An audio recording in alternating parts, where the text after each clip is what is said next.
Hello दोस्तों, welcome to easy investing. तो आज हम बात करेंगे मफंग ईटीएफ के बारे में, यानी मिराई एसेट का जो फैंग प्लस ईटीएफ है उसके बारे में। तो देखिए, आज के दिन एक खास बात देखने को मिल रही है इस ईटीएफ में। देखिए, यहाँ पर हमें 4% से ज़्यादा की तेज़ी आती हुई हमें देखने को मिली है और एक शानदार तेज़ी आज आई है इस ईटीएफ में, यानी फैंग प्लस ईटीएफ में। पर इसके साथ साथ एक अजीब चीज़ भी हमें नोटिस करने को मिला है आज के दिन इस ईटीएफ में। देखिए, यहाँ पे हमें 4% की तेज़ी देखने को मिली है, क्योंकि ग्लोबल मार्केट का ये ईटीएफ है। और पर ध्यान देने वाली बात ये है, आप लोगों ने पता नहीं ध्यान दिया या नहीं दिया, पर एक चीज़ ध्यान देने वाली बात थी कि जो मोन 100 है वो निगेटिव में क्लोज होता हुआ देखने को मिला है। आधे % की क्लोजिंग आई है निगेटिव में। और जो एक दूसरा ईटीएफ है जो मिराई एसेट की तरफ से आता है, S&P 500 टॉप 50 ईटीएफ, ये भी ग्लोबल मार्केट का ईटीएफ है। और यहाँ भी हमें तकरीबन 1% के आसपास की गिरावट देखने को मिल रही है निगेटिव में। तो देखिए, ओवरऑल जो ग्लोबल मार्केट का सेंटीमेंट था आज निगेटिव में था। मोन 100 भी निगेटिव में बंद हुआ आधे %, और ये वाला ईटीएफ भी हमें निगेटिव में बंद होता हुआ देखने को मिल रहा है। पर ऐसी क्या खास बात थी जिस वजह से इस ईटीएफ में हमें 4-4.5% की तेज़ी देखने को मिल रही है? आप लोगों ने इस चीज़ को नोटिस किया या नहीं किया, आई डोंट नो, पर ये एक बहुत ही अजीब बात थी आज के दिन। क्योंकि कल के दिन की बात की जाए तो नैस्डैक में भी हमें निगेटिव में 1.5% के नीचे बंद हुआ है। और जब नैस्डैक ही इतना नीचे बंद हुआ है 1.5% के नीचे, तो फैंग प्लस ईटीएफ में इतनी तेज़ी कैसे आ गई आज के दिन, तो एक बहुत बड़ी बात है। तो देखिए, जैसा कि आपको पता ही होगा, ये तीनों ही ईटीएफ यूएसए के स्टॉक मार्केट को कवर करते हैं और इनमें जो बड़े वेटेज वाले स्टॉक हैं तीनों में ही लगभग सेम है। तो आप समझ सकते हैं कि लगभग तीनों ही ईटीएफ एक जैसे हैं, क्योंकि इनके जो हाईली वेटेज स्टॉक हैं वो लगभग तीनों में सेम देखने को मिल जाते हैं। और इसका जो पोर्टफोलियो है मिराई एसेट का फैंग प्लस ईटीएफ का, तो देखिए, फैंग प्लस ईटीएफ का जो ये पोर्टफोलियो आप अपनी स्क्रीन में देख रहे हैं, तो इसमें देख सकते हैं Nvidia, Facebook, Netflix, Broadcom, Amazon और Microsoft, Alphabet, Snowflake, Apple, Tesla. तो ये सारे स्टॉक हैं और सबसे बड़ा वेटेज आप देख सकते हैं एनवीडिया का है। तो इनके स्टॉक में भी अगर आप देखेंगे ना, तो उसमें भी कुछ खास तेज़ी देखने को नहीं मिल रही है, बल्कि कई सारे स्टॉक तो निगेटिव में बंद होते हुए देखने को मिले हैं लास्ट ट्रेडिंग सेशन में। और बीते कुछ दिनों में देखा है, अगर 3-4 दिनों में भी देखेंगे तो उसमें भी कुछ खास तेज़ी नहीं है।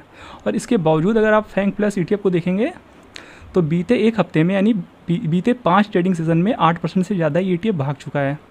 तो देखिए, जैसा कि हमने आपको ये पोर्टफोलियो दिखाया है, ये मिराई एसेट का फैंग प्लस ईटीएफ है, तो उसी का ये पोर्टफोलियो है। तो इनके स्टॉक को भी अगर हम दिखाएं ना आपको, इन स्टॉक को आप एक बार ध्यान से देख लीजिए, फिर हम आपको एक एक स्टॉक भी दिखा देते हैं। तो सबसे पहले बात कर लेते हैं एनवीडिया की, क्योंकि एनवीडिया में सबसे बड़ा वेटेज है। तो देखिए, एनवीडिया को देखेंगे तो बीते ट्रेडिंग सीजन में कुछ भी तेज़ी नहीं है, और 5 दिन में देखेंगे तो 4-5% की गिरावट ही है। उसके बाद अगला जो है फेसबुक, जो कि सेकंड हाईएस्ट वेटेज है फैंग प्लस ईटीएफ में, यहाँ भी हमें फ्लैट टू मतलब फ्लैट पे क्लोजिंग आती हुई देखने को मिली है, कोई तेज़ी नहीं है। और बीते 5 दिन में भी हमें देखेंगे तो 3-3.5% की ही तेज़ी है। और अगला स्टॉक नेटफ्लिक्स, जो कि थर्ड टॉप वेटेज है फैंग प्लस ईटीएफ में, यहाँ भी हमें कोई तेज़ी देखने को नहीं मिल रही है। और बीते 5 दिन में हल्की फुल्की ही तेज़ी है 0.3% की। और बाकी एक बार आपको और पोर्टफोलियो दिखा देते हैं। तो ये 3 स्टॉक हमने देख लिए हैं, बाकी अदर स्टॉक आपको हम दिखा देते हैं, ध्यान से देख लीजिए। तो चलिए अब हम बात कर लेते हैं ब्रॉडकॉम की। तो ब्रॉडकॉम में भी देखेंगे तो लास्ट ट्रेडिंग सेशन में कुछ खास तेज़ी नहीं है। अमेज़ॉन में देखेंगे तो इसमें भी कुछ खास तेज़ी नहीं है, सब फ्लैट क्लोजिंग देते हुए देखने को मिल रहे हैं। यहाँ पे माइक्रोसॉफ्ट की बात की जाए तो यहाँ भी हमें कोई तेज़ी देखने को नहीं मिल रही है। और बीते 5 दिन में देखेंगे तो यहाँ भी गिरावट ही है। और अल्फ़ाबेट की बात की जाए तो इसमें भी कुछ हमें तेज़ी देखने को नहीं मिल रही है, और बीते 5 दिन में भी गिरावट है। स्नोफ्लेक में देखेंगे तो भी यहाँ कोई तेज़ी नहीं है। और फिर एप्पल की बात की जाए तो यहाँ भी हमें तेज़ी नहीं है देखने को मिल रही है। फिर आखिरी स्टॉक टेस्ला, यहाँ भी हमें कोई तेज़ी देखने को नहीं मिल रही है।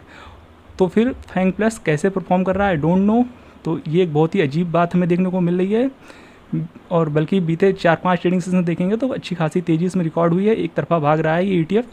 पर कहीं ना कहीं इसके स्टॉक में तो तेज़ी देखने को नहीं मिल रही है, क्योंकि जो इसका हिस्सेदारी रखते हैं स्टॉक, उनमें तो हमें तेज़ी देखने को नहीं मिल रही है, पर इस ईटीएफ में तेज़ी देखने को मिल रही है। और आज तो कुछ ज़्यादा ही अजीब परफॉर्म करता हुआ देखने को मिला है, 4% की तेज़ी आती हुई देखने को मिली है। और ग्लोबल के जो स्टॉक हैं, जो कि इसका पोर्टफोलियो देखेंगे तो इन स्टॉक्स में ऐसा कुछ खास तेज़ी हमें देखने को नहीं मिल रही है। इसके बावजूद हमें इस ईटीएफ में इतना तेज़ी क्यों देखने को मिल रही है, आई डोंट नो। क्या आपको इसके बारे में कोई आइडिया है तो प्लीज़ कमेंट में ज़रूर बताइएगा, क्योंकि फर्स्ट टाइम ये हमें भी थोड़ा कन्फ्यूज़ कर रहा है कि इस ईटीएफ में इतनी तेज़ी कैसे आती हुई देखने को मिल रही है। और आज के दिन जहाँ पूरा ग्लोबल सेंटीमेंट डाउन था, नैस्डैक भी लास्ट ट्रेडिंग सेशन में 1.5% नीचे था और डाउ जोन्स भी नीचे था, तो यहाँ पे फैंग प्लस ETF आज कैसे बाजी मार सकता है 4-4.5% की।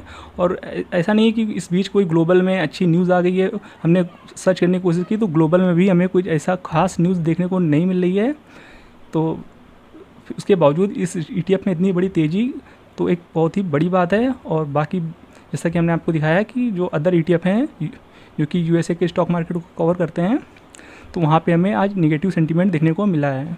ये मोन 100 है, यहाँ पे हमें नेगेटिव सेंटीमेंट देखने को मिला है, -0.5% की तेज़ी गिरावट है आज। और ये मिराई एसेट का S&P 500 टॉप 50 ETF में भी आधे 1% की गिरावट। तो देखिए, आई डोंट नो आप में से कितने लोगों ने इस चीज़ को नोटिस किया है नहीं किया, पर ये आज एक बहुत ही अजीब बात होती हुई देखने को मिली है। फिलहाल जो कि अनुमान लगाया जा सकता है कि ये जो हमें आज इस प्राइस में तेज़ी देखने को मिल रही है, ये फिलहाल ट्रेडर्स के बीच में जो बाइंग और सेलिंग का जो होता है उसकी वजह से हमें ये तेज़ी देखने को मिल रही है।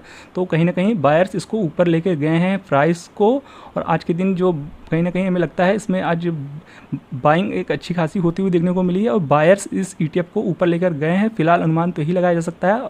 अगर ऐसा हुआ है सिर्फ बायर्स और सेलर्स के बीच की वजह से ये प्राइस ऊपर जाता हुआ देखने को मिला है, अगर ऐसा हुआ है तो हमें मंडे के दिन हो सकता है इसके प्राइस में थोड़ा सा एडजस्टमेंट देखने को मिल सकता है। क्योंकि देखिए, अगर इसके अंदर के जो स्टॉक है अगर वो ही नहीं परफॉर्म कर रहे हैं तो ये ETF कैसे परफॉर्म कर सकता है, तो इस चीज़ को आप समझ सकते हैं। तो अगर सिर्फ बायर्स और सेलर्स के बीच जो खींचातानी होती है उसकी वजह से ये इस ETF का प्राइस ऊपर गया है, तो हो सकता है हमें आने वाले मंडे जो अगला ट्रेडिंग सेशन होगा मंडे के दिन, तो हो सकता है वहाँ पे हमें इसके प्राइस में थोड़ा एडजस्टमेंट देखने को मिल सकता है। तो हो सकता है उस वजह से हमें गिरावट भी देखने को मिल सकती है। तो आपको क्या लगता है इस ETF में जो आज तेज़ी देखने को मिली है वो क्यों देखने को मिली है? अपने व्यूज़ कमेंट में करना बिल्कुल भी मत भूलिएगा। तो आई होप ये वीडियो आपको इन्फॉर्मेटिव लगा होगा। वीडियो पसंद आया हो तो वीडियो को लाइक और चैनल को सब्सक्राइब करना बिल्कुल भी मत भूलिएगा। मिलते हैं नेक्स्ट वीडियो में, तब तक के लिए keep learning and be discipline.